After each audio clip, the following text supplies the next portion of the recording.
Mambo vipi? Stori kubwa inahusu mchezo wa finali wa kombe la shirikisho mkondo wa kwanza ambao unachezwa huko nchini Morocco, ambapo wenyeji RS Berkane wanawakaribisha klabu ya Simba Sport Club kutoka Tanzania.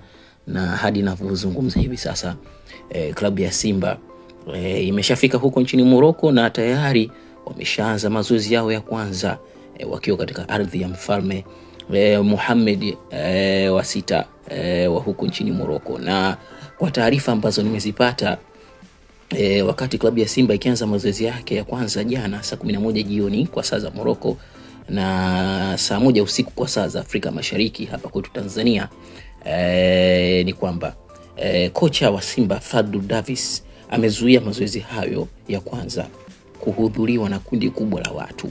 Kocha huyo amezuia waandishi wa habari pamoja na mashabiki wengine waliosafiri na Simba kuja Morocco kuhudhuria mazoezi hayo, akihitaji yawe ya usiri mkubwa.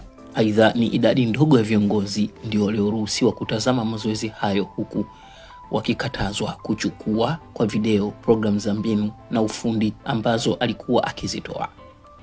Wachezaji hao wa Simba walianza mazoezi yao ya kuonyesha miili na baadaye kufanya mazoezi ya mbinu.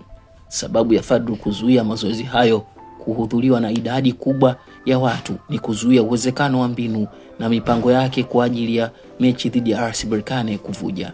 Simba ipo hapa Morocco ambako Jumamosi Mei 17 itacheza na RS Berkane katika mechi ya kwanza ya fainali ya kombe la shirikisho la Afrika.